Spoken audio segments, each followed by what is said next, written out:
সত্যি একটা মানুষ কত বড় মাপের হতে পারে, কত বড় মনের হতে পারে, রোহন আর তামিমকে না দেখলে বুঝতাম না। একদিকে রোহনের হাহাকার চলছে, কাঁদছে, কান্নাকাটি করছে তার মেয়ের জন্য, ছোট্ট বাচ্চাটির জন্য, যে কিনা ওকে ছাড়া খেতে চায় না, ওকে ছাড়া চুল বাঁধতে চায় না, ওকে ছাড়া ঘুমোয় না। সেই মেয়েটিকে যে নাকি একটা জামা কখনো রিপিট করে পরায়নি, তার জন্য তাকে ফেলে রেখে 4 দিন এখানে বসে আছে বন্ধুর ওটি করানোর জন্য, মানে এমজির ওটি করানোর জন্য। একটা সুন্দর কথা রোহন বলেছে, এমজির জায়গায় অন্য কেউ হলেও, অন্য কেউর প্রয়োজন থাকলেও আমি ওটি করাতাম। এবং সে তার বাবার বা অন্য কারোর থেকে কোনো টাকা না নিয়ে নিজের যা টাকা আছে সেটা সবটাই দিয়ে দিয়েছে। কিছু টাকা সোনামার জন্য জমিয়েছিল, সেই টাকাটাও দিয়ে দিয়েছে। এমনকি আরও কিছু টাকা লাগবে, যদি সেই টাকাটা না ওঠে তাহলে হয়তো তার জমি জমা যেটা আছে সেটাও বিক্রি করতে লাগতে পারে। তো সেখানে দাঁড়িয়ে বলবো, রোজা চলছে, 4 দিন ধরে রোজা চলছে, ও কিছুই খায়নি। সকালে সেহরির সময় নাকি একটু রুটি খায়, আর সন্ধ্যার সময় ইফতারের সময় নাকি একটু 1 গ্লাস জল খেয়ে 4 দিন মোটামুটি না খেয়েই কাটাচ্ছে। কারণ তার একটাই চিন্তা, তার মেয়েটি খাচ্ছে কি, তার মেয়েটি ঘুমাচ্ছে নাকি। তাছাড়া তার মেয়ে এত কান্নাকাটি করছে। সোনামা বাবাকে দেখলেই, পাপাকে দেখলেই খুশি হয়ে যায়, পাপা থাকলে আর কিছুই লাগে না। সেখানে দাঁড়িয়ে একদিকে কর্তব্য বন্ধুর প্রতি, মানবিকতা, আরেকদিকে মেয়ের প্রতিও কর্তব্য, মেয়ের প্রতিও ভালোবাসা। মানে একদিকে আত্মাটাকে রেখে একটা মানুষ কিভাবে চলতে পারে, রোহনকে দেখে এটাই মনে হচ্ছে। শুধু তাই না, ও এখানে খেতে পারছে না, খেতে গিয়ে বমি চলে আসছে, কারণ স্ট্রেস তো একটা আছেই। তাই বলছে বাড়ি থেকে ডাক্তার দেখাবে, এবং 2বার নাকি ও বমিও করেছে। কিন্তু তাও যেই পণটা নিয়েছে বন্ধুকে ভালো করে বাড়িতে ফিরে নিয়ে যাবে, সেই বন্ধুর ওটি হয়ে গেল। এবং সিটেও নিয়ে আসলো, দেখলাম ওর বেডে নিয়ে আসলো। হাত পা মানে পাগুলি কাঁপছিল।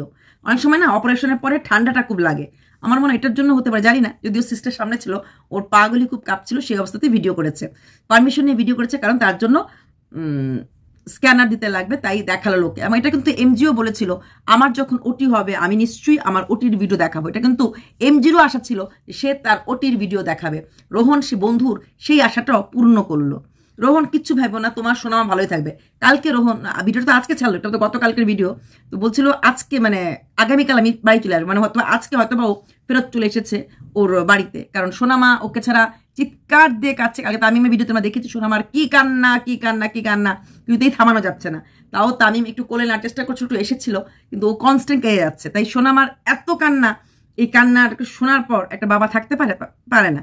আর রোহন শুধু ওর বাবা না, রোহন ওর বাবা, মা, বন্ধু, ওর সমস্ত পৃথিবীটা রোহন। ছোটোর থেকে ও একজনকেই দেখেছে, একজনকে ভালোবেসেছে, আর তার ভালোবাসাটা সে নিয়েছে। রোহনের বাবা মা ওকে আদর করতে চাইলেও মেয়েটা ওর সাথে তো মিশতে চায় না। ও শুধু রোহন রোহন রোহনই লাগে। আর রোহন তো কতটা করে, এমনকি ছেলেটা বিয়ে পর্যন্ত করতে চাইছে না এই বাচ্চা মেয়েটার জন্য। যদি তার স্ত্রী এসে সোনামাকে আদর না করে, বা যদি তার স্ত্রী এসে সোনামার সাথে কোনো কিছু মানে হয় না, রোহন এত বেশি সোনামাকে ভালোবাসে, নিজে বিয়ে করে দিন যে সন্তান হবে, তখন কোথাও না কোথাও একটু পার্থক্য রোহন না করলো রোহনের স্ত্রী করতেই পারে। তাই সেটা চিন্তা করে ও বিয়ে পর্যন্ত করতে চাইছে না, এতটাই ভালোবাসে এই মেয়েটাকে। অনেক কপাল করে সোনামা রোহনের মতো পাপাকে পেয়েছে। এদিকে তামিমও কম না, বড় তামিমের কথা বলছি।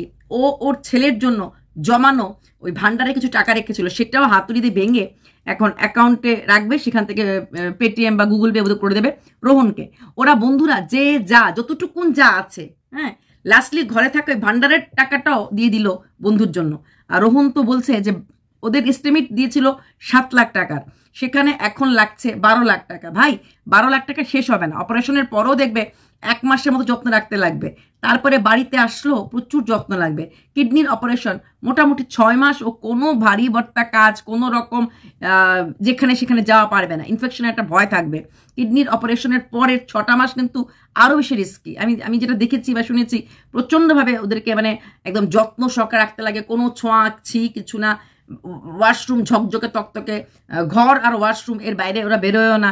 খাওয়া দাওয়া সেই ঘর ও ওয়াশরুমের মধ্যেই করে, যথেষ্ট যত্নে রাখতে হয়। কারণ ইনফেকশন নাকি খুব তাড়াতাড়ি হয়ে যায় এই কিডনির ঘটিত কোনো রোগ হলে, এটা যারা কিডনি পেশেন্ট এরাই বলেছে। এদিকে রোহন তার মেয়ের জন্য টাকা জমিয়েছিল 4.5 লাখ টাকার মতো, সেই টাকাটা দিয়ে দিয়েছে। 7 লাখ টাকার এস্টিমেট ক্রস করে 12 লাখ টাকা হয়ে গেছে। সেখানে এখনো হসপিটালে আরো 1.5 লাখ টাকা দেওয়া বাকি এখন পর্যন্ত অপারেশনের জন্য। তাছাড়া রোহন চলে আসছে এবং ওখানে 2টো ছেলেকে রেখে আসছে দেখভাল করার জন্য এমজি ভাইকে, তাদেরকেও টাকা দিতে লাগবে। এবং কতদিন এমজি ভাই হসপিটালে থাকবে, হয়তো আরো 5-7 দিন হসপিটালে থাকবে। সেই 5-7 দিনের জন্য হসপিটালের বেড চার্জ তো নেবে, যাই দেখতে যাবে তাদেরটাও নেবে, প্লাস এমজি ভাইকে এক্ষুনি তো আর বাড়িতে আনতে পারবে না, ওই যেখানে অপারেশন করিয়েছে যে শহরে চেন্নাইয়ে সেখানেই রাখতে লাগবে, সেখানেই দেখা কিছুদিন রাখতে লাগবে। তারপর আবার রিচেক হবে মোটামুটি 1 মাস। তারপর যদি ফ্লাইটে ওঠার মতো মানে বসার মতো যদি পরিস্থিতিতে আসে, কারণ ফ্লাইটে বসে আসলেও টিকিট ভাড়া লাগবে, আর বসে না আসলে শুয়ে আনলেও 2-3 জনের সিট ভাড়া লাগবে। খরচটা কিন্তু রোহন তুমি ভেবো না এই 12 লাখ টাকা উঠলেই শেষ হয়ে গেল। খরচ কিন্তু তোমার সামনে আরো অনেক বাকি আছে। ধরে নাও তুমি মোটামুটি এমজি ভাইয়ের জন্য কামিং 6 মান্থসে মেডিসিন বাবদ বাকি সবকিছু মিলে খরচ প্রায় ধরে নাও সবকিছু মিলে প্লেন ফেয়ার আসা, আবার তুমি যে আবার যাও ওকে আনতে, মিনিমাম তুমি 15 থেকে 18 লাখ টাকা ধরে রাখো। এই আফটার অপারেশনের এই পোস্ট অপারেটিভ ট্রিটমেন্টটা কিন্তু অনেক বেশি থাকে, কারণ ওষুধ খাওয়ানো, ডিফারেন্ট ভিটামিনের ফাইল দেবে, অনেক কিছু দেবে যেটাতে বডি ঠিক থাকে, সেগুলির কিন্তু তো এটা লাগবে, তাই না? তাই 12 লাখ টাকা তোমার হসপিটালেই যাবে, আপাতত যাচ্ছে। তারপরও যে থাকবে কিছুদিন সেটারও বেড চার্জ দিতে লাগবে, যারা আসবে দিতে লাগবে, তাই টাকার অ্যামাউন্টটা আরও বড়। যাই হোক, তোমাদের মতো বন্ধু কোনো জন্মে কোনো পুণ্যের ফলে পেয়েছিল, তাই তোমরা এই অপারেশনটা করাতে পারলে, একটা মানুষকে তোমরা জীবন দান করলে। নিজেরা হয়তো কষ্ট পাচ্ছ, সন্তানদের জন্য কষ্ট করছো, কষ্ট পাচ্ছ, সবকিছু এটা না মানার কোনো উপায় নেই। তামিম ভাইও কষ্ট করেছে, তামিম ভাইও এই বাচ্চার ভান্ডারটার মধ্যে ভেঙে দেবে, নিজেদের জন্য কিছু রাখোনি, আর তোমার কষ্টের তো কোনো শেষ নেই, এটা বলার কথাই রাখেনি। কারণ তামিম বোধহয় এতটা কান্নাকাটি করে না, এটা আমার মনে হয়। তো সোনামা প্রচণ্ড কান্নাকাটি করে, তামিমকে দেখলাম মোবাইল টোবাইল দিলে হয়তো থাকে, আমার যেটা মনে হলো খুব কান্নাকাটি করে না, হয়তো বাবাকে মিস করে, বাবা না থাকলে হয়তো সেরকম আনন্দ ভোগটা করতে পারে না, কিন্তু খুব কান্নাকাটি করে না। সোনামা প্রচণ্ড কান্নাকাটি করে, মানে ওর একদম মানে আত্মাটাই এরকম। সাধারণত অনেক সময় বাচ্চারা মা বাবা সব বাচ্চাই ভালোবাসে, সব বাচ্চা মা বাবাকে, তারপরেও কিন্তু থাকে বাচ্চারা কি এই বয়সে স্কুলে যায় না, 1-2 বছরের বাচ্চারা প্লে স্কুলে যায়, কিন্তু সোনামা থাকতেই চায় না, ওর টোটালি রোহনকে নিয়ে থাকতে ভালোবাসে। কোনো ব্যাপার না রোহন, রমজান মাসে তুমি তোমার বন্ধুর অপারেশন করেছো, তো আল্লাহ তাআলা তোমার বন্ধুকে সম্পূর্ণ সুস্থ করে দেবে। আমি শুনে কথা বলেছি তামিমকে, তুমি খুশি তো? আঙ্কেল ভালো হয়ে গেছে, তুমি খুশি তো? আঙ্কেল বাড়িতে আসবে? তোমরা সব বন্ধুরা তাকিয়ে আছো কবে তোমাদের বন্ধুকে বাড়িতে নিয়ে আসবে, কবে তোমাদের বন্ধু তোমাদের সাথে বাইকে করে আবার অন্যের সেবা করতে যাবে। হ্যাঁ, 6টা মাস সময় রেখো হাতে, আর ওনাকেও বলো, এমজি ভাইকেও বলো আসার সঙ্গে সঙ্গে যেন কাজে করতে নেমে না পারে, মানুষের সেবা করতে নেমে না যায়। 6টা মাস সম্পূর্ণভাবে সুস্থ হয়ে যেন লোকের পাশে গিয়ে দাঁড়ায়। লোকের পাশে যারা দাঁড়ায় এদেরকে আল্লাহ তাআলা নিজেই সুস্থ রাখেন, কারণ লোকের কাজ করার জন্য লোক তো কম, লোকের ক্ষতি করার জন্য লোক অনেক আছে, কিন্তু লোকের জন্য করার লোক প্রচুর কম। সেখানে দাঁড়িয়ে আল্লাহ তাআলা এই ধরনের ব্যক্তিদের জন্য অনেক বেশি দোয়া রাখে, নিজের ঝুলিতেই রাখে, চাওয়া মতো সে দোয়াটা দিয়ে। তাই এমজি ভাই সম্পূর্ণ সুস্থ হয়ে যাবে। হ্যাঁ, তুমি চলে আসছো, খুব ভালো করেছো, এখন দুজনকে আরো মানে ঠিকঠাক করে রেখে দিয়ে আসছো।